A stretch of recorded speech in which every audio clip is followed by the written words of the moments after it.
Before we begin the story, let us know where you're watching from by leaving a comment below. If you enjoy this video, don't forget to like and subscribe. Have a wonderful day. Enjoy the story, everyone. Mama, I can hear my heart breaking.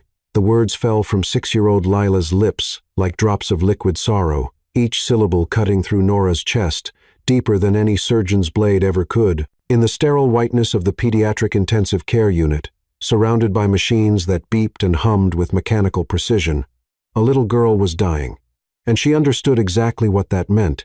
Nora's hands trembled as she smoothed her daughter's dark curls, the same texture as her own, the same stubborn spirals that had never been tamed, despite years of careful braiding. Lila's skin, usually a rich caramel that glowed with health, had taken on a grayish pallor that made Nora's throat close with terror. "Don't say that, baby," Nora whispered, forcing her voice to remain steady even as her world crumbled around her. "Your heart is strong. It's the strongest heart I know." Lila turned her head on the pillow, her large brown eyes so, much like Ethan's it sometimes hurt to look at them, focusing on her mother with a wisdom that no 6-year-old should possess. "But, Mama, it really is breaking. Not just the sick part, the lonely part too." The machines surrounding them seemed to grow louder in the silence that followed. Nora closed her eyes, fighting back tears that threatened to spill over. 6 years. 6 years since Ethan had walked out of their tiny apartment, leaving nothing behind but a note on the kitchen counter and a baby who would never know her father's love. "I can't do this. I'm not ready to be a father. Don't try to find me." 23 words that had shattered 2 lives before one of them had even begun to truly live. "Mama," Lila continued, her small voice cutting through the memory, "when I watch the other kids here, they have visitors, grandpas and grandmas and aunties and—" She paused, the word catching in her throat. "Daddies." Nora opened her eyes to find Lila staring at the doorway, where, just an hour earlier, little Sammy from the next room had been swept up in his father's arms, spinning and laughing despite the IV line still attached to his hand. The joy on that child's face had been radiant, infectious, everything Nora wanted for her own daughter, but could never provide alone. "I see how they look at each other," Lila whispered, "like they have a secret language that only daddies and their babies know. And I wonder, what does that feel like?" The question hung in the air like a physical presence, demanding an answer Nora had never been able to give. For 6 years, she had worked 3 jobs, cleaning office buildings before dawn broke over the city, serving lunch to business people who barely acknowledged her existence, and stocking shelves at the 24-hour grocery store while most of the world slept. Every dollar earned, every sacrifice made, all to ensure Lila never felt the absence of what most children took for granted. But children, Nora had learned, felt everything with devastating clarity. "Dr. Lopez wants to talk to us later," Nora said, desperate to change the subject, to move away from the pain that lived in her daughter's eyes. "I know what he's going to say," Lila replied, with that devastating matter-of-factness that had developed over the past few months. "I heard him talking to the nurses. He thinks I can't understand the big words, but I can." Nora's breath caught. "What did you hear, sweetheart?" "That my heart is too tired to keep working much longer, that the medicine isn't helping anymore, that maybe—" Lila's voice grew smaller. "Maybe it's time to say goodbye." The words hit Nora like a freight train. She had known this moment was coming. Dr. Lopez had been preparing her for weeks, but hearing it from her daughter's lips made it devastatingly real. "Lila, baby, it's okay," Nora whispered, reaching out with a hand that seemed too small, too fragile, and touched her mother's face. "I'm not scared about dying, but I am scared about never knowing what it feels like to have a daddy love me just once before I go. I want to know what that feels like." The tears Nora had been holding back finally spilled over, hot and relentless down her cheeks. 6 years of being strong, of being both mother and father, of telling herself that her love was enough, all of it, crumbled in the face of her daughter's simple, heartbreaking wish. "I want someone to pick me up and spin me around and call me his little princess," Lila continued, her voice growing weaker. "I want to know what it's like when a daddy looks at you like you're the most important thing in the whole world. Just once, Mama, before my heart stops working forever." Nora buried her face in her hands, sobs racking her body. How could she explain to a dying child that the man who was supposed to love her had chosen to walk away instead? How could she make Lila understand that some hearts were capable of abandoning what they should cherish most? When she finally looked up, Lila was watching her with those wise, too old eyes. "Maybe," Lila said softly. Maybe there's someone out there who could pretend, just for a little while, just so I can know.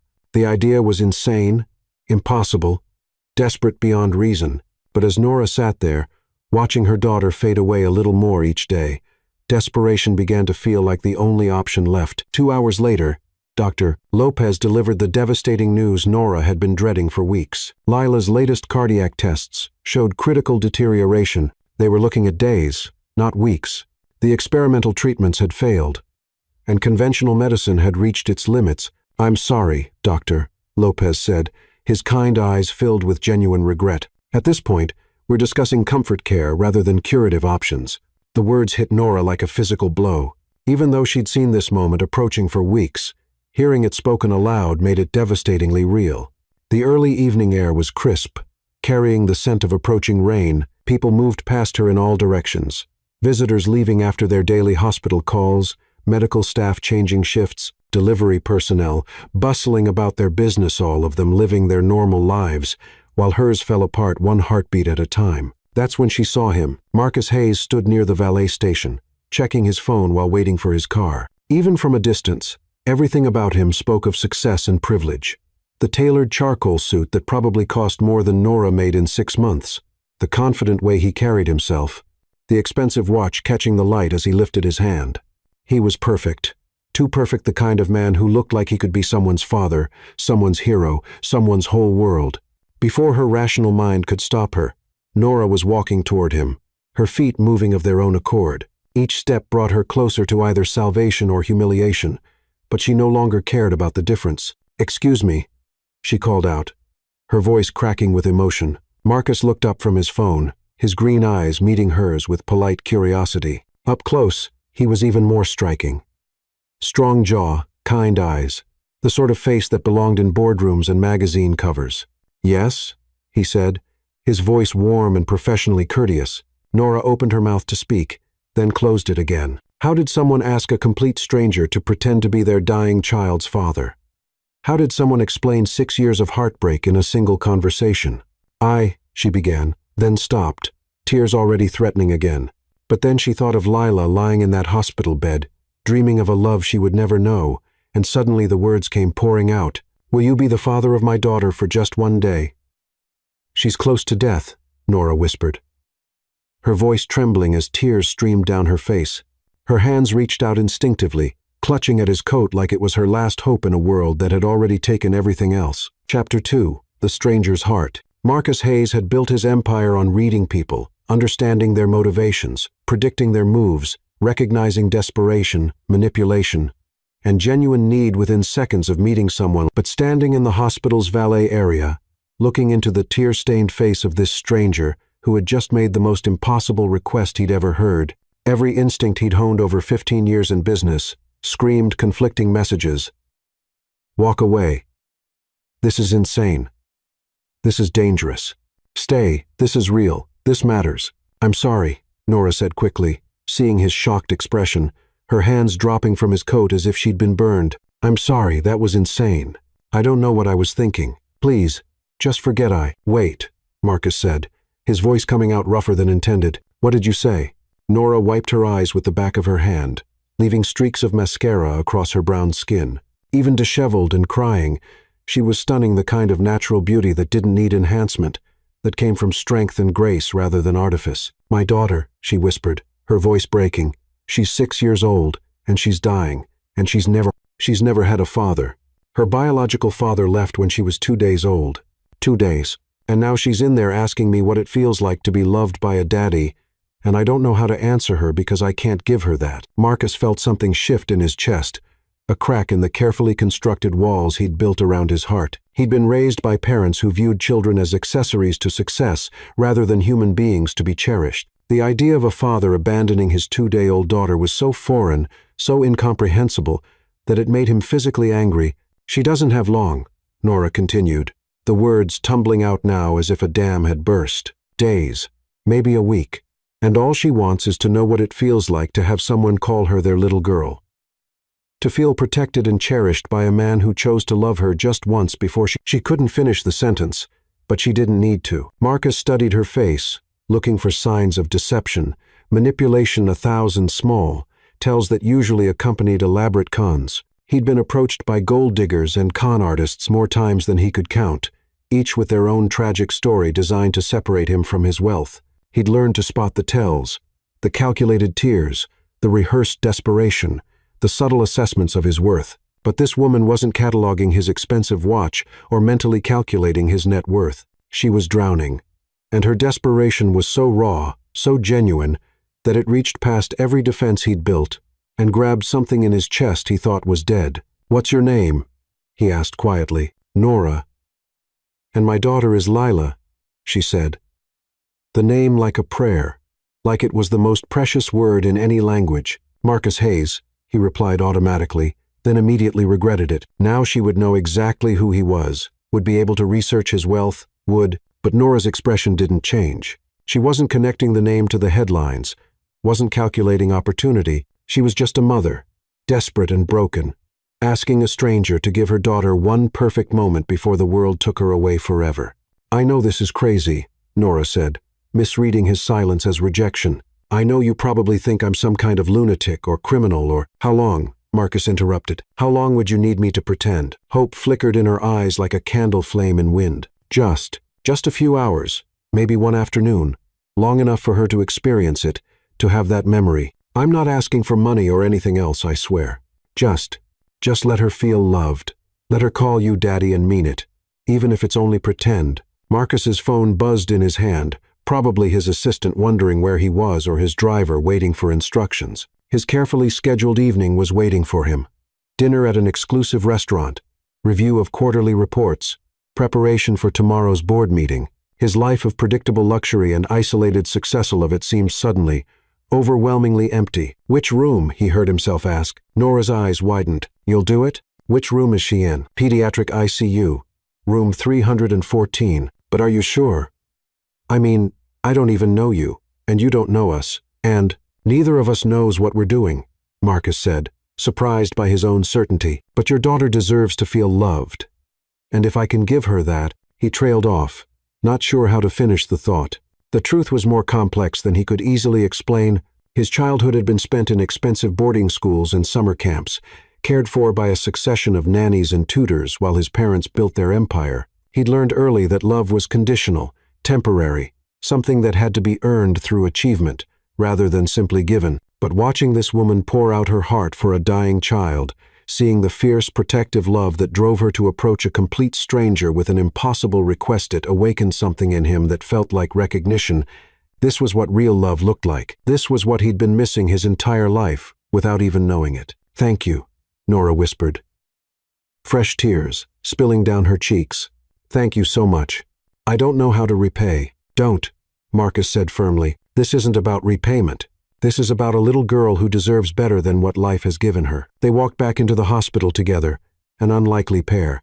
The billionaire in his $1,000 suit and the struggling single mother in her worn jeans and faded sweater. The elevator ride to the third floor was silent, filled with nervous energy and the weight of what they were about to attempt. She might be suspicious at first, Nora warned, as they approached room 314. "She's smart, and she's been disappointed before. She might not believe." The words died in her throat as they reached the doorway. Through the glass panel, they could see Lila sitting up in bed, staring out the window at the city lights beginning to twinkle in the darkness. Even from this distance, even with tubes and wires surrounding her, she was beautiful. Delicate features, skin the color of café au lait, her mother's expressive eyes in a face that held too much sadness for someone so young. "Oh," Marcus breathed, and something fundamental shifted inside his chest.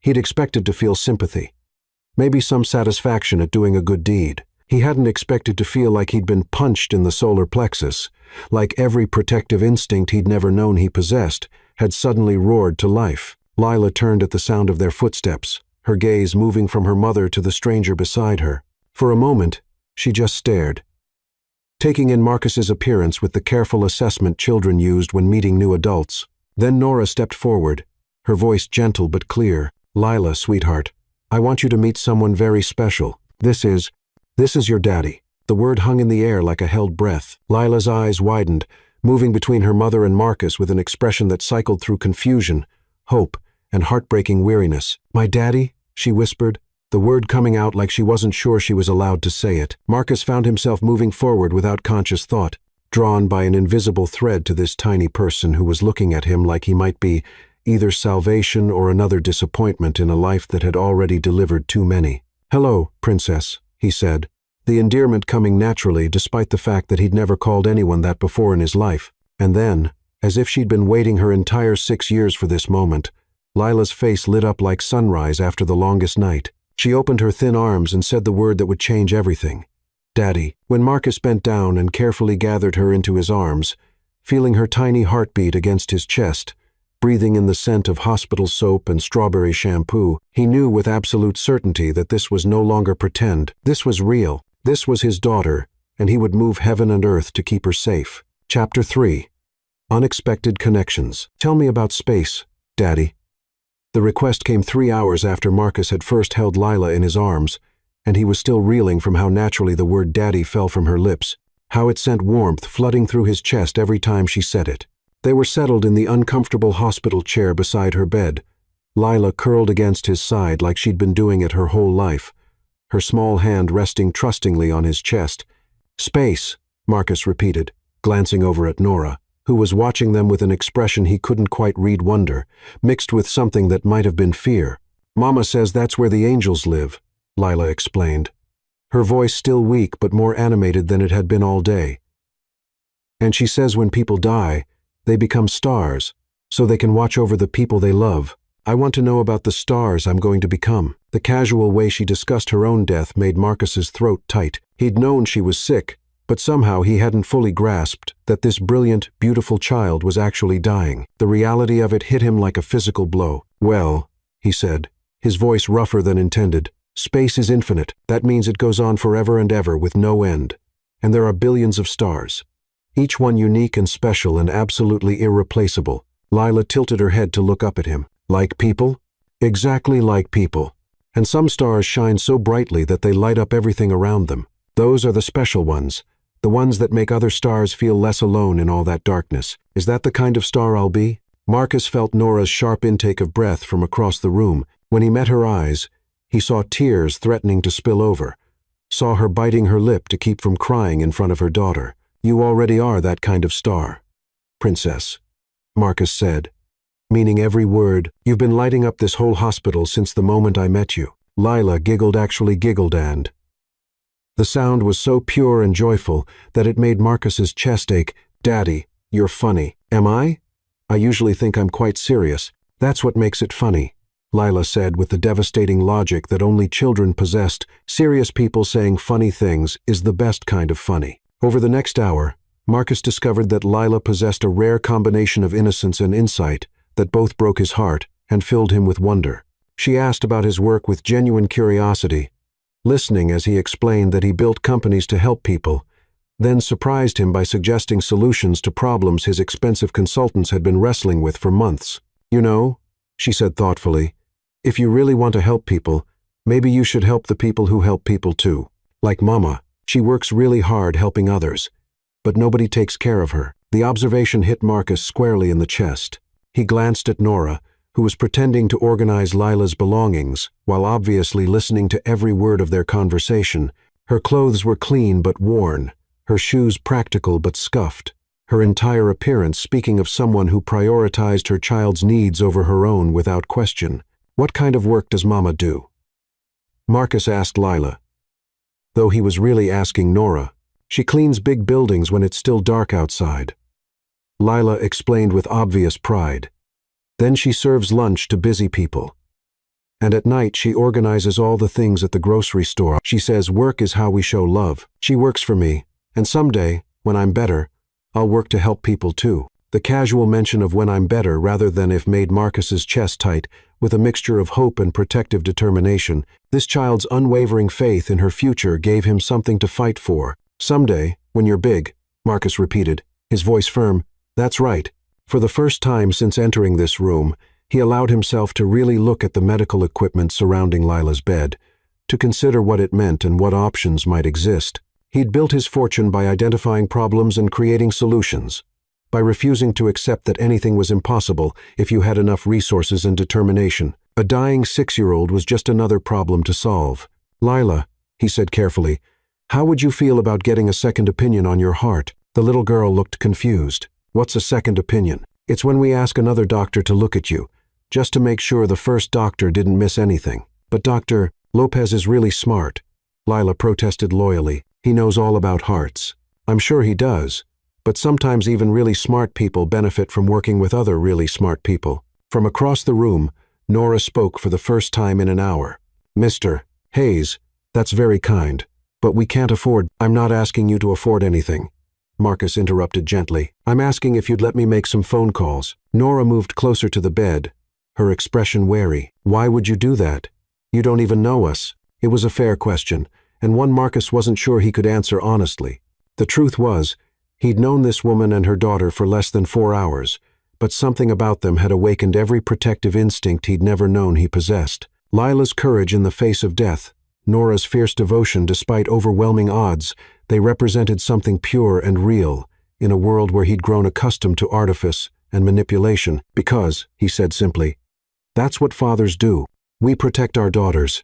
The words hung in the air between them, loaded with implications none of them were quite ready to examine. Nora's eyes widened, and she opened her mouth as if to protest, to remind him that this was supposed to be temporary, pretend, a brief gift to a dying child. But then Lila spoke up, her voice soft but certain. "He means it, Mama. I can tell."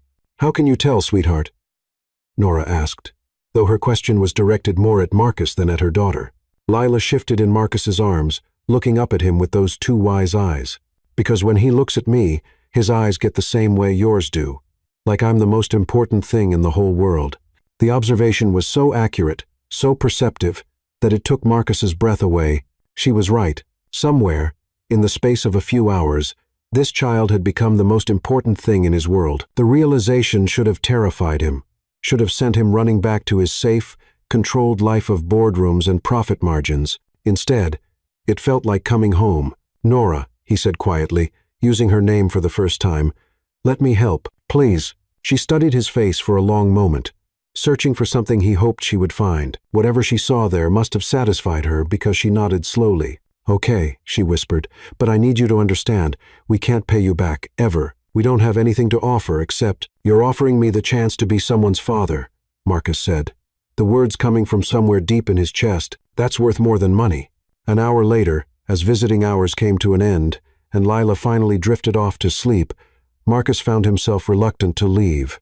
The little girl was curled on her side, one hand still clutching his fingers, her breathing steady despite the machines monitoring her every heartbeat. "She's never slept this peacefully in the hospital," Nora said softly, standing beside his chair. "Usually, she has nightmares." "What kind of nightmares?" "Being alone, being forgotten." Nora's voice was barely a whisper. "She dreams that everyone leaves, and she's the only person left in the world." The image was heartbreaking, and it explained so much about the way Lila had clung to him. The desperate hope in her eyes when she'd first called him Daddy.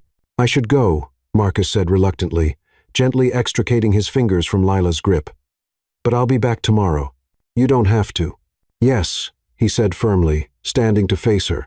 "I do." They were standing close now, close enough that he could see the exhaustion in her eyes, the way she held herself like someone braced for the next blow, close enough to notice that despite everything she'd been through, despite the stress and fear and sleepless nights, she was absolutely beautiful. "Thank you," she said simply. "Don't thank me yet," Marcus replied. "Wait until you see what I can do." As he walked toward the elevator, he was already making mental lists of phone calls to make, specialists to contact, favors to call in. Somewhere in the vast network of his business contacts and medical connections, there had to be someone who could help Lila. Someone who could give her more than days or weeks. Someone who could give her a lifetime, because that's what fathers did. They moved heaven and earth for their daughters. Chapter 4. Building Trust. Marcus arrived at the hospital the next morning carrying a bag containing 3 carefully chosen children's books, a stuffed elephant with impossibly soft gray fur, and, most importantly, the business card of Dr. Sofia Alvarez, one of the country's most renowned pediatric cardiologists, who had agreed to review Lila's case. He'd spent the night making calls, leveraging relationships built over 15 years, and calling in favors he'd been saving for emergencies. If this didn't qualify as an emergency, nothing ever would. What he hadn't expected was to find Nora asleep in the chair beside Lila's bed. Her head tilted at an angle that would leave her neck aching for days. Her hands still resting protectively on her daughter's arm. The morning light streaming through the window caught the exhaustion etched in her features. The way, even in sleep, she looked like someone braced for bad news. She never left, a soft voice said behind him. Marcus turned to find a nurse, Clara, according to her name, tag-watching him with curious eyes. "She's been here all night," Clara replied quietly. "She's been here every night for the past 2 weeks. We've offered her the family sleeping room, but she won't leave Lila's side. Says she's afraid if she goes to sleep somewhere else, she might miss something important, like her daughter's last words." Marcus thought his chest tightened, like the final moments of the most precious thing in her world. "Good morning, Daddy." Lila's cheerful voice made both adults turn toward the bed. The little girl was sitting up, looking more alert than she had yesterday. Her eyes bright with the kind of excitement that only children could muster in the face of impossible circumstances. "Good morning, Princess," Marcus said, moving to her bedside. "How are you feeling?" "Better. Mama says it's because I finally have a daddy to keep the nightmares away." Lila's matter-of-fact delivery of this observation made Marcus's throat tight with emotion. The sound of their voices woke Nora, who startled awake with the reflexive alertness of someone accustomed to crisis. Her eyes immediately went to Lila, scanning for signs of distress, before landing on Marcus with surprise. "You came back," she said, and the wonder in her voice suggested she hadn't really believed he would. "I told you I would." Marcus set the bag down and pulled out the stuffed elephant. "This is for you, Lila. I thought you might like a friend to keep you company." Lila's eyes went wide as she accepted the elephant, hugging it against her chest with the fierce affection children reserved for their most treasured possessions. "He's perfect. What's his name?" "That's up to you. He's yours now." "Oliver," Lila said immediately. "His name is Oliver, and he's going to help me be brave." Marcus felt something shift in his chest at the name choice so mature, so thoughtful for a 6-year-old. "Oliver is a wonderful name," Marcus began, weariness creeping into his voice. "You really don't need to bring gifts," Nora interrupted. "This isn't. It's about whatever I choose to make it about." Marcus interrupted gently but firmly. "And I choose to make it about being her father in every way that matters." The word landed between them like a declaration of war against everything that had tried to hurt this family. Nora's eyes widened, searching his face for signs of deception or temporary sentiment, but finding only steady resolve. But Lila spoke first. "Can we read together, Daddy?" "I love stories." "What kind of stories do you like?" Marcus asked, settling into the chair beside her bed. "Adventure stories and fairy tales," Lila replied. "But not the scary ones where people die at the end." Her voice carried the weight of someone who'd had enough real-life fear to last several lifetimes. Marcus pulled out the first book, a collection of modern fairy tales with happy endings, and began to read. His voice, trained by years of boardroom presentations, was perfect for storytelling. And soon, Lila was completely absorbed in the adventures of brave princesses and kind-hearted dragons. Nora watched from her chair, her expression cycling between gratitude and concern. Every kindness Marcus showed her daughter, every gentle touch and patient answer made this situation more complicated. This wasn't supposed to be real. This wasn't supposed to last. But watching them together, seeing the way Lila bloomed under his attention, and the way Marcus seemed to transform into someone softer, more human when he looked at her daughter, Nora felt her carefully constructed walls beginning to crack. "Nora," Marcus said during a break between stories, "when was the last time you went home, had a proper meal, slept in a real bed?" "I'm fine," she said automatically. The response of someone who'd been managing alone for so long that accepting help felt foreign and dangerous. "You're exhausted," Marcus replied matter-of-factly, "and Lila needs you to take care of yourself so you can take care of her." "Mama," Lila said suddenly, "you should listen to Daddy. He's very smart about taking care of people." "How do you know that?" Nora asked her daughter. "Because he took care of me yesterday when I was scared about the needles, and he took care of you by making your sad eyes happy again." The observation was so perceptive, so accurate, that both adults fell silent. It was true. For the first time in weeks, Nora had slept peacefully, had felt some of the crushing weight of responsibility lift from her shoulders, not because her problems had been solved, but because, for the first time since Ethan had walked away, she wasn't carrying them alone. "Doctor, Lopez wants to see us this afternoon," Nora said quietly, changing the subject. "He has the results from yesterday's tests." Marcus nodded. I'd like to be there. If that's okay with you. You would? Nora asked, surprised. I meant what I said yesterday about being her father. About protecting her. That includes being present for the hard conversations. Nora studied his face, searching for signs of insincerity or hidden motives. She'd been disappointed by people before, not just Ethan, but a string of friends and family members who'd promised support and then disappeared when things got difficult. Self-preservation demanded that she remain skeptical, that she protect herself and Lila from another abandonment. But looking at Marcus now, seeing the way he held her daughter like she was made of spun glass and precious metals, Nora felt something she hadn't experienced in 6 years. Hope. Okay, she said finally. You can come with us. The afternoon meeting with Dr. Lopez was everything Nora had been dreading. The test results were worse than expected. Lila's heart function was declining rapidly, and the medications that had been keeping her stable were becoming less effective. I'm sorry, doctor, Lopez said, his kind eyes filled with genuine regret. At this point, we're looking at comfort care rather than curative treatment. I wish I had better news. Marcus listened to the doctor's explanation with the focused intensity he usually reserved for hostile takeovers, asking detailed questions about treatment options, experimental procedures, anything that might change the prognosis. But Dr. Lopez's answers remained consistent. Lila's condition was too advanced, her heart too damaged for any of the available treatments to be effective. What about a transplant? Marcus asked finally. Doctor. Lopez shook his head sadly. She's not strong enough for the surgery, and her other organ systems are too compromised. I'm afraid that's not an option. How long? Nora whispered, the words barely audible. Days, maybe a week if we're fortunate. The silence that followed felt like a physical presence in the room.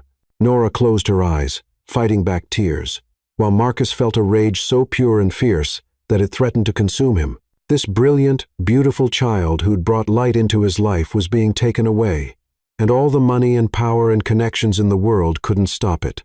Thank you, doctor, Marcus said finally, his voice carefully controlled. We appreciate your honesty. After Dr. Lopez left, they sat in the small consultation room in heavy silence. Nora was crying now, quiet tears that spoke of exhaustion and grief, and the terrible knowledge that soon she would be alone again. Nora, Marcus said softly. Don't, she whispered. Please don't say it's going to be okay, or that everything happens for a reason, or any of the other things people say when they don't know what else to do. I wasn't going to say any of those things, Marcus replied. I was going to say that you're not alone in this. Whatever happens, however long we have, you're not going through it alone anymore. Nora looked up at him through her tears. Why? Why are you doing this? You don't owe us anything. Because, Marcus said, reaching out to take her hand, in 2 days, you and Lila have given me something I didn't even know I was missing. You've made me feel like I matter for reasons that have nothing to do with money or success or power. You've made me feel like a father. Their hands were still joined when they walked back to Lila's room, and something had fundamentally shifted between them. What had started as a desperate stranger's plea had become something deeper, more complex. They were no longer just two people helping a dying child.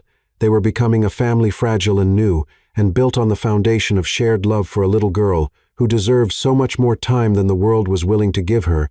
But families, Marcus was learning, weren't always about time. Sometimes, they were about moments perfect, precious moments that burned bright enough to illuminate the darkness ahead. Chapter 5. The Deepening Bond. 3 days after Dr. Lopez delivered his devastating prognosis, Marcus walked into Lila's hospital room with the focused energy of a man who had spent every waking moment since then making impossible things possible. Good morning, Princess, he said, his voice carefully controlled despite the urgency thrumming through his veins. Behind his calm exterior, he'd been working frantically. Private jets chartered, medical consultations arranged, specialists contacted across 3 time zones. Lila looked up from the coloring book she'd been working on with Nora, her face brightening in the way that had become as essential to Marcus as breathing. Daddy, look what Mama and I made. She held up a drawing of 3 stick figures holding hands. A tall man in a suit, a woman with curly hair, and a small girl with a crown above them. She'd colored a rainbow in careful, precise strokes, and underneath, in her careful 6-year-old handwriting, she'd written, My family. The words hit Marcus like a physical blow. 3 days ago, he'd been a successful but solitary man whose greatest emotional attachment was to his quarterly profit reports. Now, looking at this simple drawing, he felt his entire world realign itself around this tiny person and her fierce, beautiful mother. "It's perfect," he said, his voice rougher than intended. "It's the most perfect thing I've ever seen. You can have it." Lila said generously, "So when you go to work, you can remember that you have a family waiting for you." Nora looked up sharply at her daughter's words, her eyes finding Marcus's with an expression that mixed hope and fear in equal measure. The reality was that this wasn't supposed to be permanent, wasn't supposed to be real, but somewhere in the space of 3 days, the lines between pretense and truth had blurred beyond recognition. "Lila," Marcus said carefully, "how would you feel about taking a trip?" "A trip?" Lila's eyes lit up with the kind of excitement that children reserved for the most extraordinary possibilities. "Where?" "There's a hospital in Houston that specializes in hearts like yours. They have doctors there who might be able to help you in ways that the doctors here can't." Nora's head snapped up, her expression immediately wary. "Marcus, we talked about this. Dr. Lopez was very clear." "Dr. Lopez is one doctor," Marcus interrupted gently. "Dr. Sofia Alvarez at Texas Children's Hospital is another. She's agreed to see Lila, to review her case, to explore options that might not be available here." "And how exactly are we supposed to get to Houston?" Nora asked, her voice tight with the frustration of someone who'd learned not to hope for things beyond her reach. "How are we supposed to afford specialists and second opinions and—" "You're not," Marcus said simply. "I am." The silence that followed was loaded with implications, none of them were quite ready to examine. Nora stood up from her chair, moving to the window, her back rigid with tension. "This isn't what we agreed to," she said quietly. "You said one day, you said just long enough for her to feel loved by a father. This is something else entirely." "Yes," Marcus said, his voice steady. "It is, Mama," Lila said softly. "What's wrong?" Nora turned back to face them, her eyes bright with unshed tears. "Baby, Daddy is offering to do something very generous, but it's complicated. Hospitals and doctors cost a lot of money, and we can't—" "I'm not asking you to pay for anything," Marcus said firmly. "I'm asking you to let me be her father in every way that matters, including making sure she gets the best possible care." "Why?" Nora whispered. "Why would you do this for strangers?" "Because you're not strangers," Marcus replied, looking directly into her eyes. "Not anymore. Because when I look at Lila, I see my daughter, and when I look at you, I see—" He paused, the words catching in his throat. "What?" Nora asked, her voice barely audible. "I see someone I could love," he said simply. "Someone I think I already do love." The admission hung in the air between them like a bridge neither of them was quite brave enough to cross. Nora's eyes widened, her lips parting in surprise, while Lila looked between them with the kind of perceptive understanding that children possessed when it came to matters of the heart. "Do you love Mama too, Daddy?" Lila asked innocently. "Because she gets that same look in her eyes when she watches you." Both adults turned to stare at the little girl, who continued coloring as if she hadn't just articulated the truth that neither of them had been brave enough to speak aloud. "Lila," Nora began. "It's okay, Mama," Lila said matter-of-factly. "Love is good. Love makes people brave enough to do hard things." And suddenly, Nora understood. This wasn't about money or charity or temporary kindness. This was about a man who'd looked into the eyes of a dying child and found something worth fighting for. This was about a love that had grown in the space of days from nothing into something that felt essential, permanent, real. "The trip to Houston," she said finally. "What would that involve?" "A private jet to get us there quickly and comfortably," Marcus replied, his voice carefully neutral, as if he were discussing the weather rather than offering to spend what most people would consider a fortune. "A consultation with Dr. Alvarez and her team, whatever tests or procedures they recommend, and if there's a treatment option available, pursuing it, regardless of cost. And if there isn't," Nora asked quietly, "then we bring her home, and we make sure every moment she has left is filled with love and joy and everything a little girl deserves." Nora closed her eyes, fighting a battle between hope and pragmatism that had been raging in her chest since the moment she'd first asked this stranger to pretend to be her daughter's father. Part of her wanted to protect herself and Lila from the inevitable disappointment, from the crushing return to reality when this fairy tale ended, but another part of her, the part that had watched her daughter bloom under Marcus's attention, that had felt her own walls crumbling in the face of his genuine care, wanted to be brave enough to accept this gift. "Mama," Lila said softly, Can I tell you a secret? Nora opened her eyes and moved back to her daughter's bedside. Of course, sweetheart. I think maybe I'm not ready to become a star yet, Lila whispered. I think maybe I want to stay here and be part of our family for a little longer. The words were so hopeful, so full of the kind of faith that only children possessed, that Nora felt her last defenses crumble entirely. How could she deny her daughter this chance? However remote, however impossible it might seem. Okay, she said, looking up at Marcus. Okay, we'll go to Houston. The relief that flooded Marcus's features was so profound that Nora realized how much this meant to him, how invested he'd become in fighting for Lila's life. This wasn't just about helping strangers anymore. This was about protecting his family. There's one more thing, Marcus said carefully. Doctor, Alvarez wants to see Lila as soon as possible. We need to leave tonight. Tonight? Nora felt a familiar surge of panic at how quickly her carefully controlled world was spinning beyond her grasp. I know it's fast, Marcus said, but every day matters now. Every hour could make a difference. As if summoned by the urgency in his voice, Dr. Lopez appeared in the doorway, his expression grim. I'm sorry to interrupt, but Lila's afternoon labs show some concerning changes. We need to discuss adjusting her medications. Marcus stood immediately, moving to stand beside Nora as they faced the doctor together. The gesture was instinctive, protective, the behavior of a man claiming his place as father and partner, without question. What kind of changes? Nora asked, her voice tight with fear. Her heart function has declined more rapidly than we anticipated.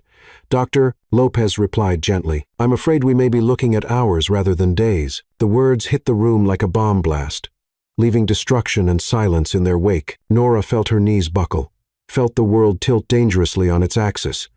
But before she could fall, Marcus's arm was around her waist, steady and strong and absolutely unshakable. Then we leave now, he said, his voice cutting through the chaos with absolute authority. I'm getting them to Houston tonight. Mr. Hayes, Dr. Lopez began. I understand your desire to help, but transporting a child in Lila's condition is going to happen, whether it's risky or not, Marcus interrupted. Because sitting here waiting for her to die isn't an option. Not for me, not for us. As if to punctuate his words, Lila's monitors began beeping more rapidly, her small face growing pale as she struggled for breath. Nurses rushed into the room, adjusting medications and oxygen levels, their professional calm doing nothing to mask the urgency of the situation. And in that moment, as Nora watched her daughter fight for every breath while the man she was falling in love with made phone calls to arrange the impossible, she understood that this was no longer about pretense or temporary comfort. This was about survival, about family, about love strong enough to move mountains, or at least strong enough to move heaven and earth to save one small girl who deserved so much more time than the world seemed willing to give her. Chapter 6. Challenges and Revelations. The private jet Marcus had chartered was a marvel of luxury and medical equipment, with a full cardiac monitoring system and a flight nurse who specialized in pediatric critical care. As they soared through the night sky toward Houston, Lila slept peacefully for the first time in days. Her small hand clutched in Marcus's while her monitors showed stable readings.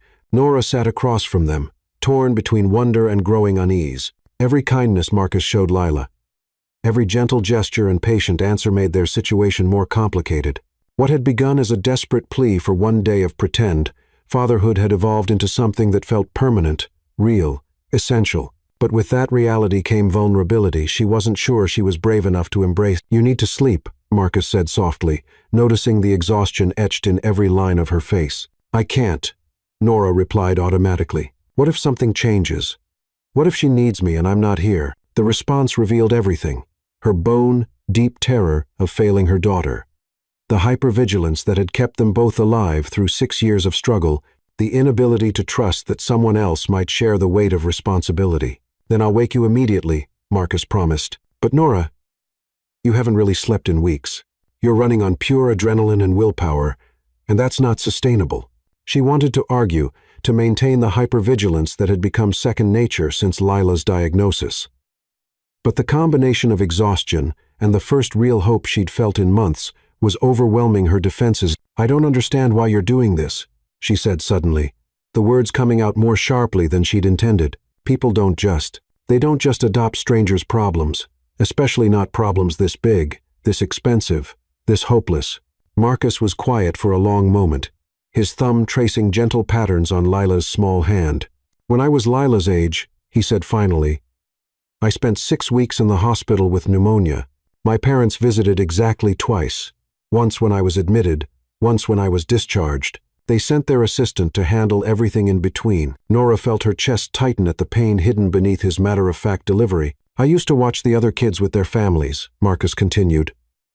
"Parents who slept in uncomfortable chairs, who read the same story 50 times, who fought with doctors and insurance companies, and anyone else who stood between them and their child's well-being. And I wondered what it would feel like to matter that much to someone." "Marcus, I'm 42 years old," he said, looking up to meet her eyes. "I've built companies, made fortunes, achieved everything I thought I wanted, but I've never felt as essential, as needed, as important as I have in the last 3 days watching you love your daughter." The admission hung between them, raw and honest and more intimate than any physical touch. Nora felt tears prick her eyes, not just for the lonely child he'd been, but for the man who'd found his purpose in loving them. "You matter," she said softly. "To us, you matter more than you could possibly know." The call came at 2:47 a.m., jarring Nora from the first peaceful sleep she'd had in weeks. The number was blocked, but something instinct or dread made her answer. "Nora, it's Ethan." 6 years of silence, and his voice was exactly the same. That particular combination of charm and selfishness that had once fooled her into thinking he was capable of love, now, it just made her blood run cold. "How did you get this number?" she asked, her voice sharp enough to cut glass. "Social media is a wonderful thing," Ethan replied with casual cruelty, "especially when concerned friends start posting about medical fundraisers and private jets to Houston. Amazing how quickly word spreads when there's money involved." Nora's blood ran cold as she realized her mistake. In her desperation, she'd allowed friends from work to set up a crowdfunding page, not realizing it would create a digital trail that led directly back to them. The casual cruelty of his phrasing someone's kid as if Lila wasn't his daughter hit Nora like a physical blow. Marcus's head snapped up at the mention of the name, his eyes immediately alert and protective. He'd heard enough about Lila's biological father to feel nothing but contempt for the man who'd abandoned them. "I heard about Lila," Ethan continued, his voice carrying what might have been concern if Nora were generous enough to interpret it that way. "I saw something on social media about her being sick. Is it true?" "How did you get this number?" Nora asked, her voice tight with anger she'd been carrying for 6 years. "That doesn't matter. What matters is our daughter." "Our daughter?" Nora's voice rose, causing Lila to stir slightly in her sleep. She lowered her tone but lost none of her fury. "You gave up the right to call her our anything when you walked out on a 2-day-old baby." "I was young," Ethan said, and Nora could hear the whining justification she remembered so well. "I was scared. We made a mistake." "A mistake?" Nora could barely contain her rage. "Abandoning your child isn't a mistake, Ethan. It's a choice, a deliberate, conscious choice to prioritize your own comfort over your daughter's well-being." Marcus reached out and took her free hand, his touch grounding her, reminding her that she wasn't alone in this anymore. "I want to make it right," Ethan continued. "I want to be part of her life. I want to help." "Help?" Nora laughed bitterly. "Where were you when she took her first steps? When she said her first word? Where were you during the sleepless nights when she had nightmares or when she asked me why she didn't have a daddy like the other kids?" "I'm here now," Ethan said, and there was something in his tone that made Nora's skin crawl. "She already has a father," Nora said firmly, looking directly at Marcus. "She has a man who loves her, who protects her, who puts her needs before his own everything. You never were and never will be. Who is he?" Ethan's voice took on an ugly edge. "Some boyfriend you're using to replace me?" "Someone better than you in every possible way," Nora replied.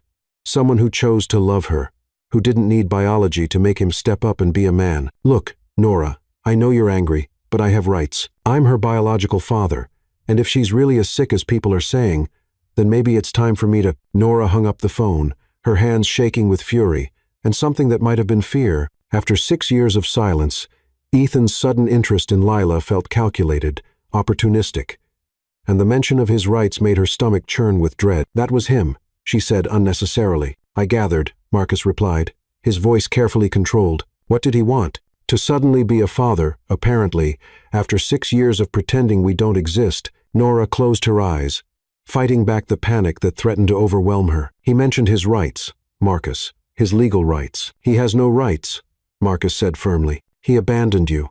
He's provided no support, financial or emotional. No court in the country would. He's her biological father, Nora interrupted. That means something legally, even if it means nothing morally. They sat in silence for several minutes, the only sounds the hum of the jet engines and Lila's steady breathing. Finally, Marcus spoke. Nora, there's something I need to tell you. Something I should have told you earlier. The seriousness in his tone made her stomach clench with dread. What?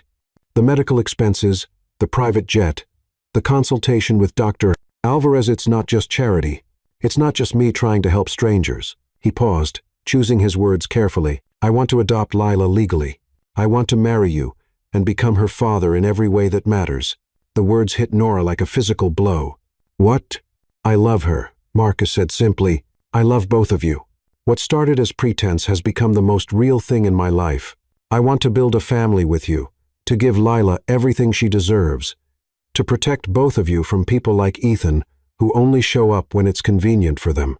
Nora stared at him, her mind reeling. Marcus, we've known each other for 3 days. You can't just decide to marry someone and adopt their child based on 3 days. Why not? Marcus asked. I've made business decisions worth millions based on less information and shorter timelines. This isn't about business. This is about love, about family, about doing whatever it takes to protect the people who matter most. But what if she doesn't get better? Nora whispered. What if Dr. Alvarez can't help her either?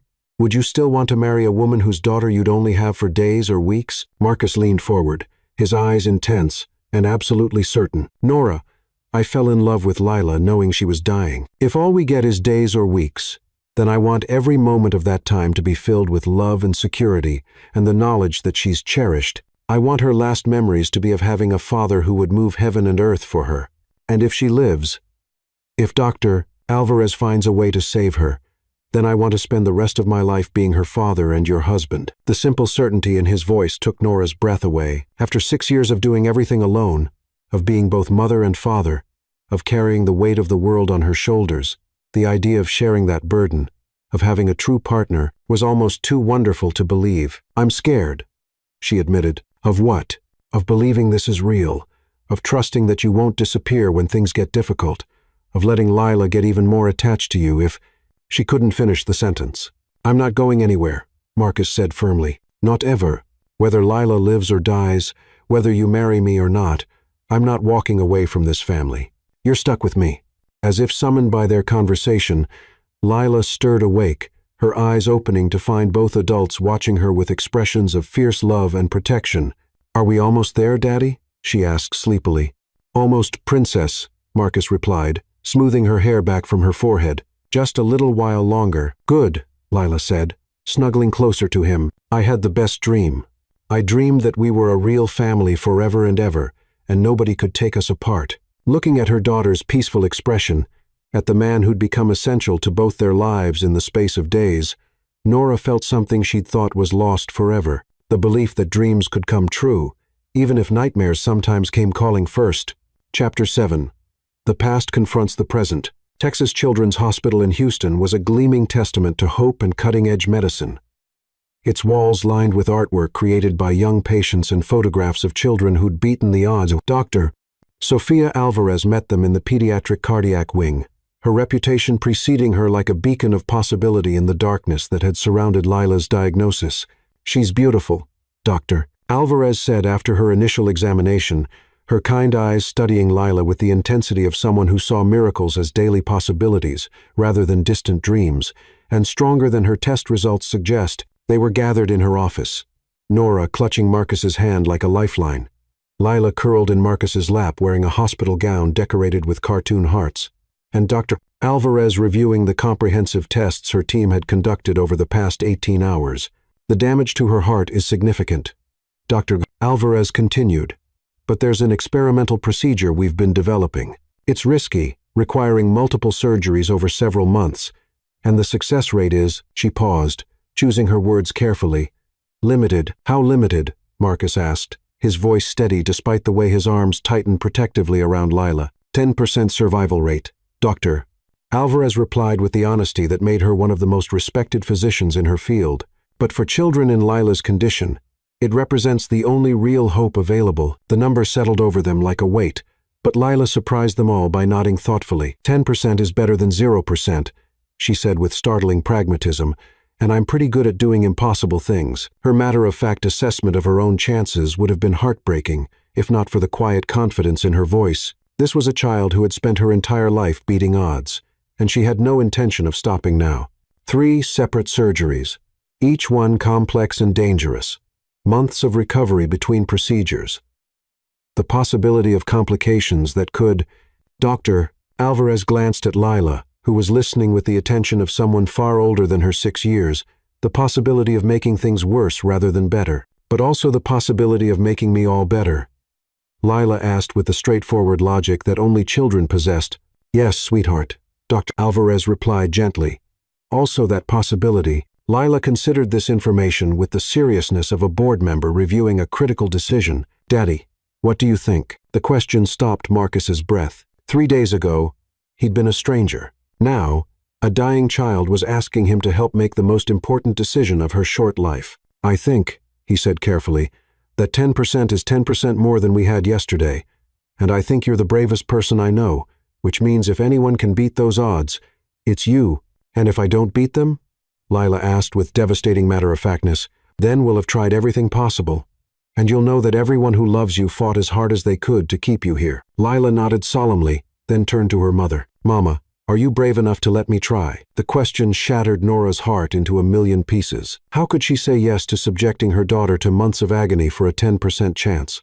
How could she say no to the only hope they had? I'm brave enough for anything when it comes to you, Nora whispered. Then we try, Lila said decisively. We try to beat the 10%. Dr. Alvarez smiled, the expression transforming her serious face into something radiant. In that case, we need to move quickly. I'd like to schedule the first surgery for next week, which means... A commotion in the hallway interrupted her. Raised voices, someone arguing with hospital security. The sound of conflict that made every protective instinct in Marcus's body flare to life. I'm her biological father, a familiar voice shouted. I have legal rights to see my daughter, and your security can't stop me. Nora went rigid in her chair, her face draining of color. No. He followed us here. Ethan appeared in the doorway before security could escort him out, flanked by a man in an expensive suit who was clearly his attorney. Ethan looked exactly as Nora remembered, handsome in a shallow way, with the kind of confidence that came from never being truly held accountable for his actions. Hello, Nora, Ethan said, his tone sickeningly sweet. Thanks for making it so easy to track you down. Social media posts about miracle surgeries in Houston really narrowed down the search. I see you got my message. Get out, Nora said. Standing so quickly her chair toppled backward. Get out right now. I'm afraid I can't do that, Ethan replied, his eyes moving to Lila with what he probably thought looked like paternal concern. I'm here to see my daughter. Your daughter? Marcus's voice was deadly quiet as he stood, moving slightly in front of Lila in an instinctively protective gesture. Your daughter is the child you abandoned 6 years ago. Ethan's eyes narrowed as he took in Marcus's expensive clothes, confident bearing, and protective stance. And you are? I'm her father, Marcus replied simply. No, Ethan said, his voice taking on an ugly edge. You're not. I am. Biologically, legally, I am her father, and I'm here to claim my rights. Ethan's eyes moved around the expensive private room, cataloging details with the calculating assessment of someone evaluating potential profit. The luxury, the private specialists, the obvious wealth backing Lila's care. It all added up to opportunity in his mind. I've done my research on your new friend here, Ethan said, his gaze settling on Marcus with undisguised avarice. Marcus Hayes, net worth somewhere north of 50 million, recently divorced, no children of his own. Playing daddy to a dying kid must make him feel very noble. The words were designed to wound, to suggest that Marcus's love for Lila was nothing more than a wealthy man's charity project, but they revealed more about Ethan's character than they did about Marcus's motivations. The mercenary calculation in his tone made Marcus's hands clench into fists. You mean it's time you started looking for a way to profit from her illness, Marcus said. I don't know what you're implying, Ethan said with false innocence, but I'm simply a concerned father who wants to be involved in his daughter's care. Concerned father? Nora's voice was shaking with fury. You've been gone for 6 years without a phone call, a birthday card, a single dollar in child support. You don't get to show up now and play concerned father.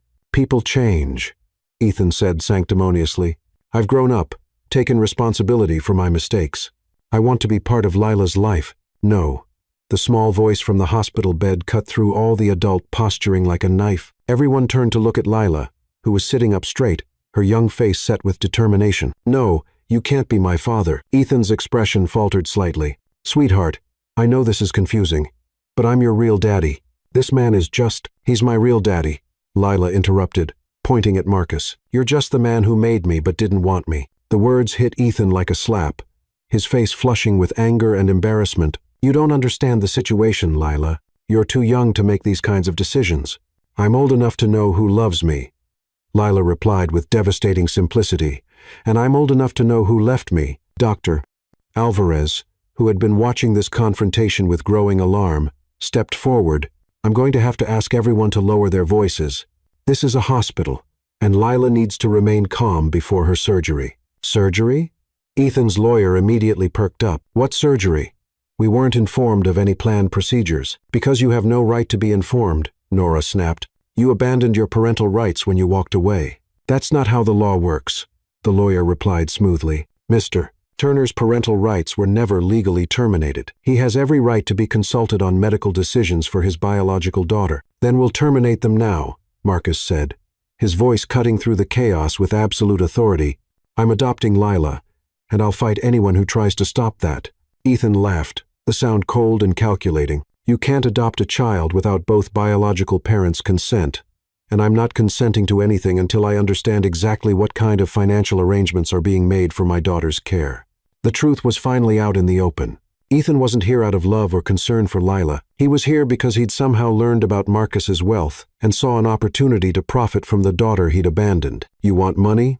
Marcus asked quietly. I want what's best for my daughter, Ethan replied, but his eyes were calculating, and I think her biological father should have some say in how her medical care is funded. Daddy, Lila said softly, her small voice cutting through the tension. Make the bad man go away. The simple request, delivered with absolute trust in Marcus's ability to protect her, galvanized everyone in the room. Nora felt her love for this man deepen even further as she watched him step fully into the role of protector and father. Security, Marcus said, pulling out his phone, and my attorney. Now, as he made his calls, Ethan and his lawyer exchanged glances that spoke of plans and strategies and legal maneuvers designed to extract maximum profit from a dying child's desperate situation, but they had underestimated two things: the fierce, protective love of a mother who'd fought alone for 6 years, and the unlimited resources of a man who'd found his purpose in protecting this small family. The war for Lila's future was about to begin, but Ethan had no idea what kind of opponent he'd chosen to face. Marcus Hayes hadn't built an empire by accepting defeat, and he certainly wasn't going to start when it came to protecting his daughter. Chapter 8. Love in Crisis. The next 72 hours became a blur of legal consultations, medical preparations, and emotional warfare, as Ethan and his attorney launched an aggressive campaign to gain control of Lila's medical decisions and access to the fortune being spent on her care. But Marcus's legal team, led by the formidable Patricia Lee, proved to be more than a match for Ethan's opportunistic maneuvering. He's overplayed his hand. Patricia explained during an emergency meeting in a conference room overlooking the Houston skyline. Abandoning a child for 6 years without any support or contact, then suddenly appearing only when expensive medical care is involved. No judge with half a brain will see this as anything other than a transparent money grab. Nora sat beside Marcus, her hand intertwined with his, drawing strength from his steady presence as they navigated the legal maze that threatened to delay Lila's surgery. But he is her biological father, she said quietly. That has to count for something legally. It counts for very little when weighed against abandonment and his obvious mercenary motives, Patricia replied firmly. Especially when we have a man willing to legally adopt her and take full financial responsibility for her care. Through the conference room's glass walls, they could see Lila in her hospital room, playing quietly with Oliver the elephant, while nurses monitored her increasingly fragile condition. Every hour of legal delay was an hour. Her small heart grew weaker, an hour closer to the point where even the experimental surgery might not be an option. How long? Marcus asked, his voice tight with controlled urgency. I can have emergency custody orders blocked within 24 hours, Patricia promised, and I can expedite the adoption paperwork. But even with emergency filings, we're looking at 48 to 72 hours minimum. That's if everything goes perfectly. And Ethan doesn't challenge. We don't have 72 hours, Marcus said urgently. Lila's surgery is scheduled for tomorrow morning. Then we need the nuclear option, Patricia replied grimly. Emergency marriage with immediate step-parent adoption filing. It's legally bulletproof, but it means making a permanent decision under crisis circumstances. Marcus looked at Nora, his green eyes reflecting the same mixture of love and determination she felt, burning in her own chest. We're certain, he said without hesitation. There's one more thing, Patricia continued, her expression growing serious. The fastest way to resolve this completely is if you two are married. The parent adoption with spousal consent carries much more legal weight than a single man trying to adopt a child whose biological father is contesting married. Nora felt the words stick in her throat, not from reluctance, but from the sheer impossibility that something so wonderful could happen in the middle of their nightmare. It would eliminate Ethan's legal standing entirely, Patricia explained practically. Step-parent adoption with spousal consent, combined with documented abandonment, creates an unassailable legal position. More importantly, it would give both of you immediate medical decision-making authority. Marcus turned to face Nora fully, taking her hands in his. The weight of what he was about to ask, what they were about to do, settled between them like a bridge spanning an impossible chasm. I know this seems insane, he said, his voice rough with emotion. I know we've only known each other for a week, and that normal people don't fall in love during a medical crisis. But there's nothing normal about what we've been through together.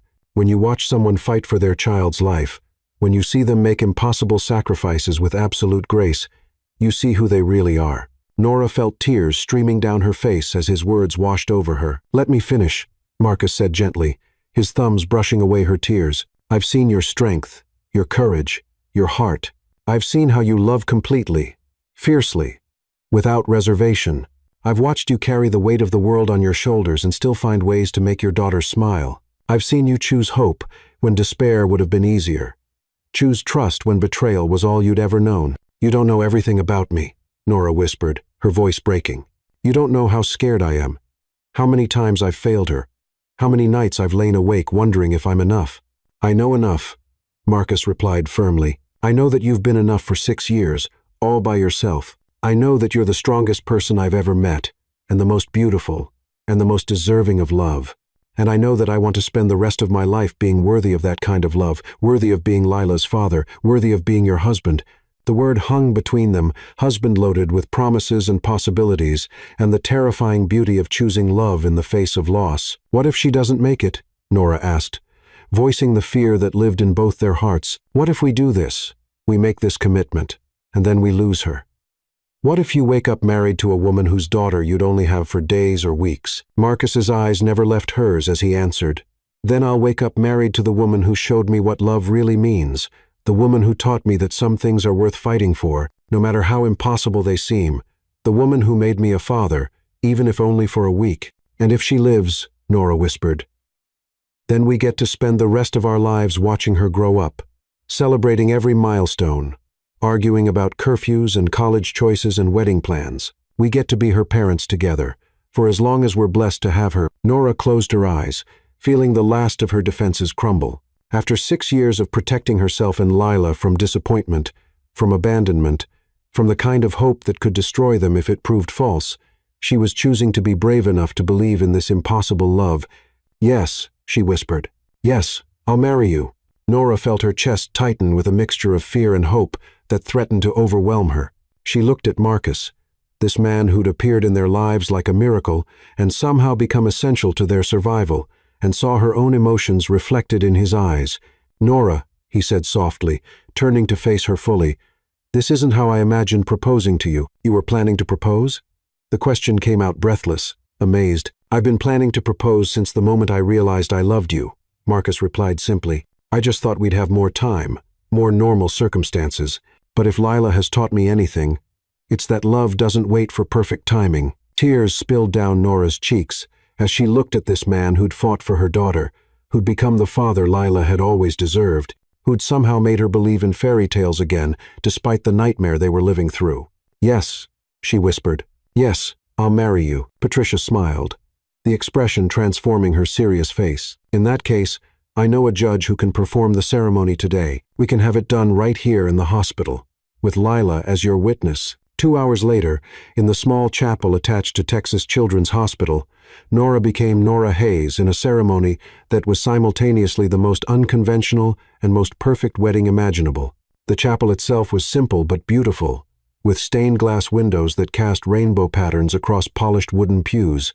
Fresh flowers from the hospital's garden center had been hastily arranged into bouquets, and someone had found battery-operated candles to create a warm, intimate glow. Despite the fluorescent hospital lighting, Nora wore a simple navy blue dress that Marcus had somehow managed to have delivered within hours, the fabric soft and elegant against her skin. It wasn't the wedding dress she dreamed of as a little girl, but it was perfect for this moment, for this man, for this impossible love story they were writing together. Marcus stood beside her in a fresh white shirt and charcoal slacks, his expensive suit jacket abandoned in favor of clothes that felt more like himself, less like the billionaire businessman, and more like the man who'd fallen in love with a dying child and her fierce mother.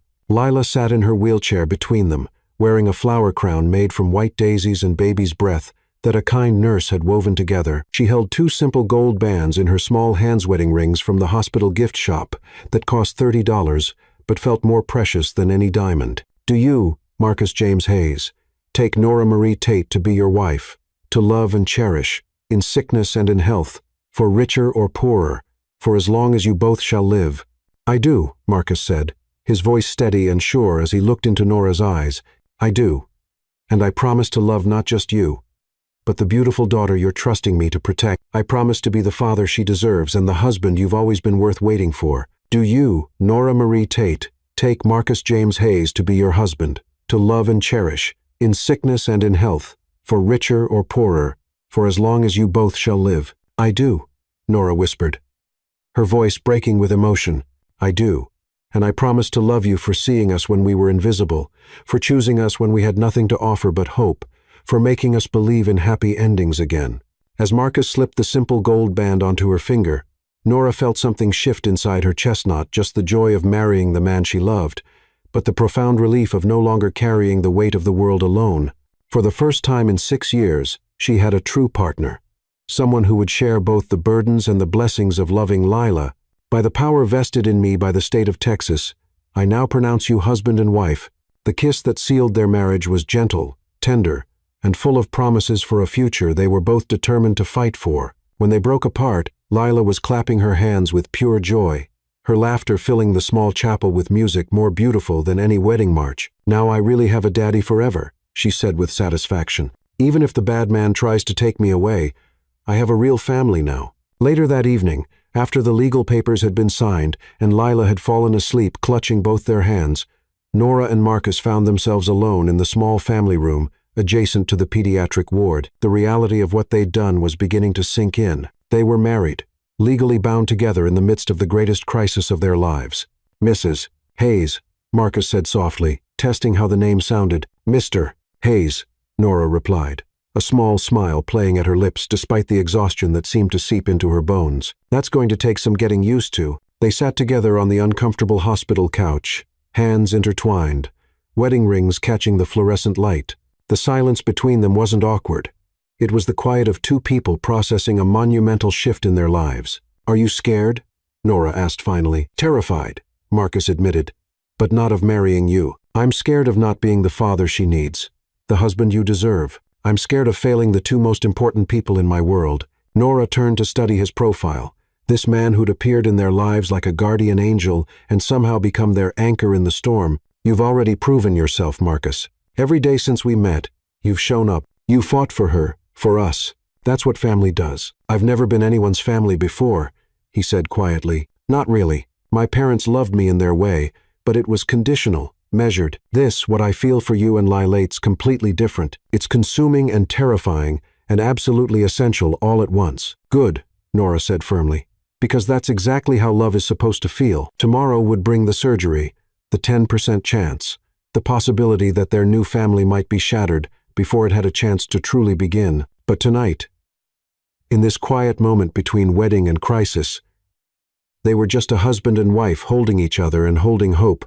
But Ethan's legal challenge was already crumbling. Within hours of the wedding, Patricia received word that he was dropping his custody petition in exchange for a financial settlement that Marcus agreed to with the contempt it deserved enough money to go away permanently, but not enough to live comfortably on for long. He'll be back, Nora warned as they signed the final papers that terminated Ethan's parental rights forever. Let him come, Marcus replied firmly. He'll find that married couples with unlimited legal resources are much harder targets than desperate single mothers. The legal crisis resolved, they could finally focus on what mattered most. Lila's surgery, scheduled for the following morning. Dr. Alvarez had assembled her team. The experimental procedure had been planned down to the smallest detail, and the 10% chance of success loomed before them like a mountain they had to climb together. That night, as they sat in Lila's hospital room watching her sleep, Nora found herself thinking about how much had changed in the space of a week. She was married to a man she'd known for 6 days. He was legally her daughter's father, and tomorrow they would either begin the long journey toward healing or say goodbye to the most precious thing in their world. "Are you scared?" she asked Marcus quietly. "Terrified," he admitted, "but not of the surgery failing. I'm scared of not being brave enough to deserve the trust she's placed in me." Nora reached for his hand, intertwining their fingers in a gesture that had become as natural as breathing. "She chose you," she said simply. "Before any of us really understood what was happening, she chose you to be her father. That means something. What if I'm not enough?" The vulnerability in his voice reminded her that beneath the confidence and resources, he was just a man who'd never been a father before, trying to protect a child who meant everything to him. "You are enough," Nora said firmly. "You're more than enough. You're exactly what she needs. What we both need." As if summoned by their whispered conversation, Lila stirred awake, her eyes opening to find both her parents watching over her with expressions of fierce love and protection. "Mama, Daddy," she said sleepily, "are you worried about tomorrow?" "A little," Nora admitted. "Are you?" Lila considered the question with her characteristic seriousness. "No," she said finally. "I'm not worried." "Why not, sweetheart?" "Because I have both of you now. And love makes people strong enough to do impossible things." Looking at her daughter's peaceful expression, at the man who'd become her husband and Lila's father in the span of days, Nora felt something she'd almost forgotten existed. Absolute faith that tomorrow would bring exactly what they needed, even if what they needed was a miracle. Chapter 9. The Dark Hour. The morning of Lila's surgery dawned gray and overcast, as if the Texas sky itself was holding its breath in anticipation of what the day would bring. Nora woke in the uncomfortable reclining chair beside Lila's bed, her hand automatically reaching for her daughter before her eyes even opened. The movement had become instinctive over the past weeks, always checking, to make sure Lila was still breathing, still fighting, still there. "Good morning, Mrs. Hayes," Marcus said softly from the other chair, where he'd spent the night watching both his wife and daughter sleep. The title still felt surreal, wonderful, and terrifying all at once. "Good morning, Mr. Hayes," Nora replied, a small smile playing at her lips despite the crushing weight of the day ahead. In all the chaos and fear, they hadn't had time to process the magnitude of what they'd done, not just the marriage, but the complete transformation of their lives in the space of a week. "Is it time yet?" Lila's voice was small and brave, her eyes opening to find both parents already awake and watching over her. "Soon, Princess," Marcus said, moving to sit on the edge of her bed. "Dr. Alvarez will be here in an hour to talk to us before we go downstairs. Are you ready?" Nora asked gently, smoothing Lila's hair back from her forehead. Lila considered the question with the seriousness she brought to everything important. "I think so. I'm scared, but I'm also excited." "Excited?" Marcus's eyebrows rose in surprise. "Because maybe after today, my heart will be strong enough to run and play like other kids. Maybe I'll be able to go to school and make friends and have adventures." Lila's eyes sparkled with the kind of hope that only children could maintain in the face of impossible odds. "Maybe I'll get to grow up and be just like Mama, strong and brave and beautiful." The words hit both adults like physical blows. The casual way their daughter spoke about a future that hung on a 10% chance of survival. Nora felt tears threaten, but she forced them back, determined to match Lila's courage with her own. "You're already strong and brave and beautiful," Marcus said, his voice rough with emotion. "You're the strongest person I know." "That's because you haven't met my mama yet," Lila replied with a giggle that sounded exactly like the carefree child she should have been allowed to be. "She's the strongest person in the whole world. She took care of me all by herself for 6 whole years. And now we take care of each other," Nora said firmly, "all 3 of us together." When Dr. Alvarez arrived an hour later, she brought with her the controlled energy of a surgeon preparing for the most complex procedure of her career. The experimental surgery would involve completely rebuilding Lila's damaged heart using a combination of artificial materials and tissue grafts, a procedure so new that only 3 other children in the world had undergone it. The surgery will take 12 to 14 hours, Dr. Alvarez explained, her voice gentle but honest. We'll need to stop her heart completely and keep her on bypass while we work. There will be critical moments where things could go wrong very quickly. What are the specific risks? Marcus asked, his businessman's mind needing concrete information even as his father's heart was breaking. Organ failure, stroke, bleeding complications, infection, rejection of the artificial components. Dr. Alvarez's voice was clinical, but her eyes were kind. Any of these could be fatal, but Lila has something going for her that most children don't. What's that? Nora asked.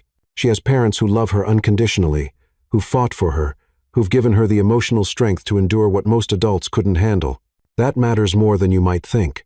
As they prepared to take Lila to surgery, the little girl insisted on a few minutes alone with each parent. Nora went first, holding her daughter close and whispering all the love and hope and desperate prayers that had been building in her chest for months. "Mama," Lila said softly, "if something happens to me, I want you to be happy. I want you to love Daddy and let him love you back. Promise me, you won't be sad forever. Nothing is going to happen to you," Nora whispered fiercely. "You're going to beat the 10%. And we're going to go home and be a family. But if it does," Lila persisted with the determination that had carried her through 6 years of medical struggles. "Promise me." "I promise," Nora said, the words coming out broken and desperate. "But only if you promise me you'll fight as hard as you can to come back to us." "I promise, Mama." "I love you. I love you too, baby. More than all the stars in the sky." When it was Marcus's turn, he found himself overwhelmed by the magnitude of what this small person had brought into his life. A week ago, he'd been a successful but empty man. Now, he was a father, a husband, someone with everything to lose and everything to fight for. "Daddy," Lila said seriously, "will you take care of Mama if I can't come back?" The question stopped Marcus's breath entirely. "Lila, you are coming back. We're not even considering any other possibility. But if I can't," she continued with devastating matter-of-factness, "Mama will need someone to remind her to eat and sleep and not work too much. She forgets to take care of herself when she's sad. You're going to be here to remind her yourself," Marcus said firmly, "because you're the bravest, strongest little girl in the world, and you're going to beat this." "I hope so," Lila said simply, "because I really want to see what it's like to have a daddy teach me to ride a bike and help me with homework and scare away boys when I'm older." The image of that future of normal, everyday father-daughter moments made Marcus's chest tighten with longing and determination. "I'm going to teach you all of those things and more," he promised. "We're going to have a lifetime of adventures together. I love you, Daddy. Thank you for choosing to be my father. Thank you for choosing to be my daughter, Princess. You saved my life just as much as we're trying to save yours." As the surgical team prepared to take Lila away, she insisted on one final family moment. They stood together in the hallway outside the operating room, Marcus and Nora on either side of the gurney, holding their daughter's hands while she looked up at them with absolute trust and love.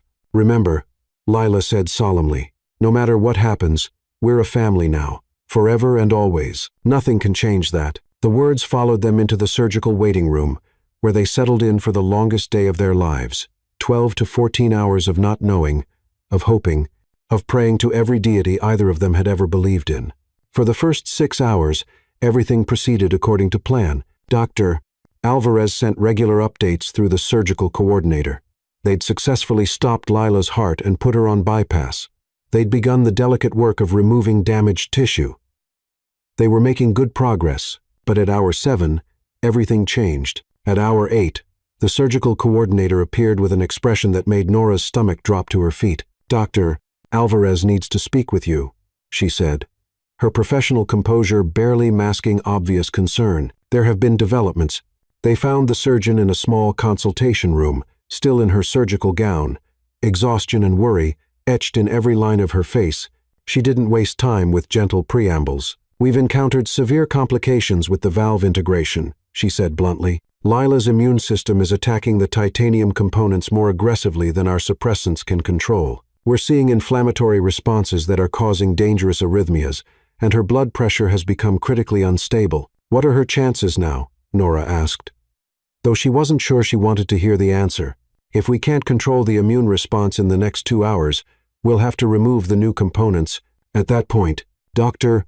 Alvarez's voice trailed off, but they all understood. At that point, Lila would die. She didn't need to finish the sentence. They all knew what failure meant. "Can we see her?"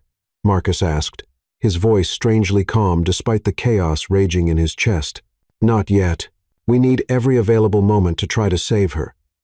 But I wanted you to know where we stand." As Dr. Alvarez hurried back into surgery, Nora and Marcus found themselves alone in the hallway, facing the very real possibility that their daughter, their miracle, their heart, their entire world might not survive the next hour. "She's going to make it," Nora said fiercely, as if saying the words could make them true. "She has to make it." But even as she spoke, alarms began sounding from within the operating room, and they could hear the controlled chaos of a medical team fighting desperately to save a small life that hung in the balance. The darkest hour of their lives had begun, and all they could do was hold each other and pray that love would be enough to bring their daughter home. Chapter 10. Miracle and New Beginnings. The alarms stopped after 3 hours of chaos, after consultations with cardiac specialists around the world, after moments when Dr. Alvarez emerged from surgery with increasingly grim updates. The sudden silence from the operating room was more terrifying than any sound had been. Nora and Marcus sat in the waiting room, holding each other, both of them afraid to breathe, afraid to hope, afraid to even think about what the silence might mean. They'd been through every emotion possible over the past 15 hours. Terror, hope, despair, rage at the unfairness of watching their child fight for her life. Mr. and Mrs. Hayes. They looked up to find Dr. Alvarez standing in the doorway, still in her surgical scrubs, her face unreadable. She looked exhausted, like someone who'd just fought the battle of her professional life. But there was something in her eyes that made Nora's heart stop entirely. "Doctor?" Marcus's voice was barely a whisper. "Doctor." Alvarez's exhausted face slowly transformed, but her smile was tempered with the caution of someone who'd seen too many medical miracles turn into false hopes. "The surgery was successful beyond our most optimistic projections," she said. Her voice carefully measured. "We managed to control the immune response using an experimental immunosuppressive protocol that we've never tried before. Lila's new heart components are functioning well, but she'll need intensive monitoring and lifelong medication management." "But she's going to live?" Marcus asked, afraid to believe it. "The immediate crisis has passed, and her vital signs are stable. We'll know more over the next few weeks. But yes, I believe she's going to live and live well." Dr. Alvarez's professional reserve cracked slightly. "She's stronger than any of us anticipated." "She's more than okay," she said, tears now streaming down her own face. Her body not only accepted the artificial components, it integrated them so completely that her heart function is testing at levels we've never seen before. It's as if her heart was always meant to work this way, as if we just gave her body the tools it needed to heal itself. Marcus felt his knees buckle, the relief so overwhelming that he couldn't remain standing. Nora caught him, and they held each other while the impossible reality sank in. Their daughter was going to live. "Can we see her?" Nora asked through her tears. "She's still unconscious from the anesthesia, but yes, she'll be in the cardiac ICU for monitoring.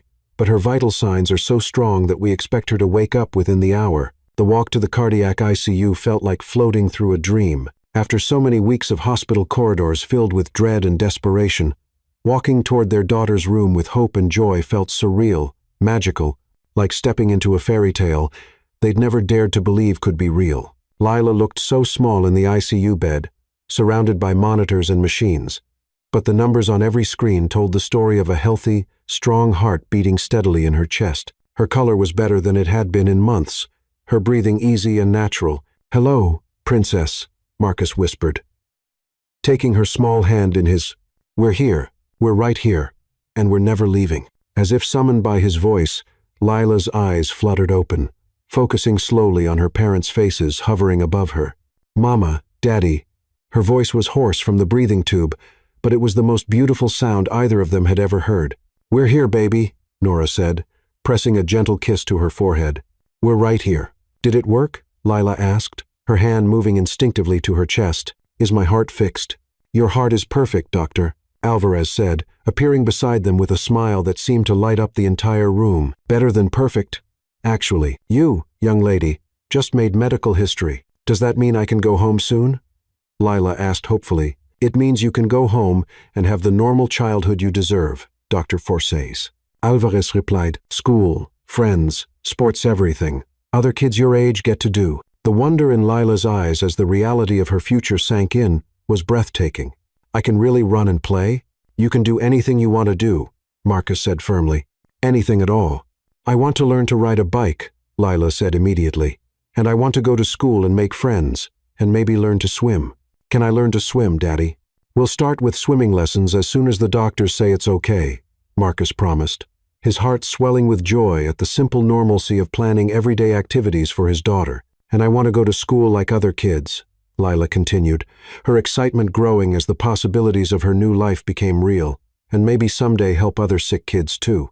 That's actually something I've been thinking about, Marcus said, glancing at Nora. Once we're all settled, and you're fully recovered, I'd like to explore starting a foundation for families dealing with pediatric heart conditions. Nora stared at him in amazement. A foundation?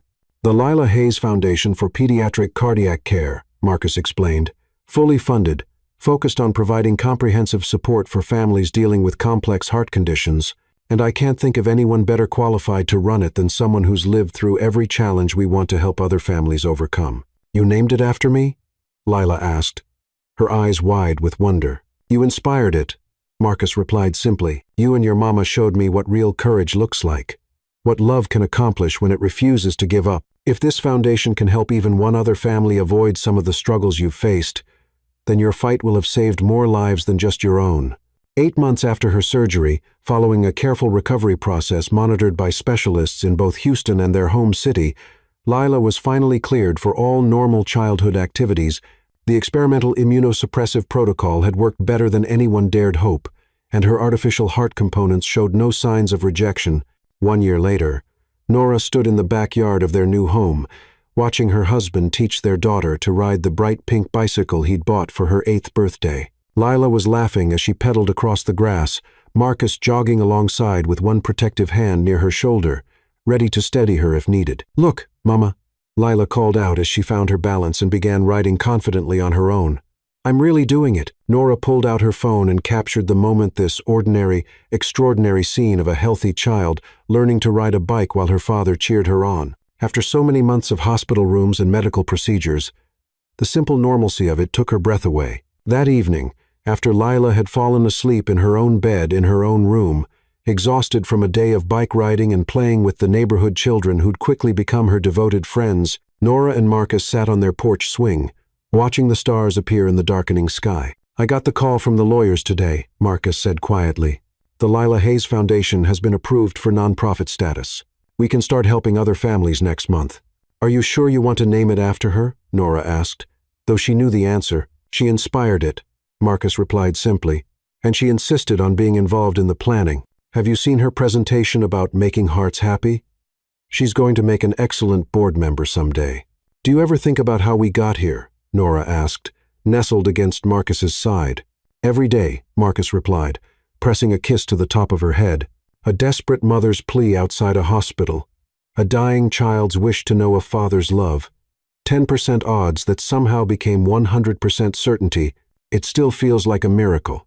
It is a miracle, Nora said softly. Not just Lila's recovery, but all of it finding each other, becoming a family, learning what love really means. From inside the house, they could hear Lila talking in her sleep, telling someone in her dreams about her perfect day, her wonderful parents, her amazing new life. The sound was pure contentment, the voice of a child who knew without question that she was cherished, protected, and loved beyond measure. Daddy, Mama. Lila's voice called out suddenly from her bedroom window above them. Come look at the stars with me. They looked up to see her silhouetted in her window, pointing excitedly at the brilliant night sky. Without hesitation, they went inside and climbed the stairs to her room, where she was kneeling on her bed with her face pressed to the glass. Look how bright they are, she said in wonder. Do you think the other kids who need new hearts can see them too? I'm sure they can, Nora said, settling beside her daughter.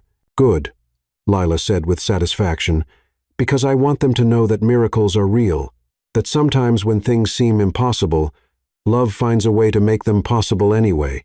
As they sat together, looking out at the infinite sky, 3 hearts beating in perfect rhythm, Nora reflected on the truth of her daughter's words. Love had found a way through desperation to hope, through strangers to family, through a 10% chance to a lifetime of possibilities. Their story had begun with a dying child's wish to know a father's love. It had become a testament to the power of chosen family, the miracle of healing, and the absolute certainty that love, when it was real and fierce and unshakable, could indeed move heaven and earth. And in their beautiful home, with their daughter healthy and happy and dreaming of tomorrow's adventures, Marcus and Nora Hayes knew they were living proof that some fairy tales were real, especially the ones that began with someone brave enough to ask a stranger for the impossible.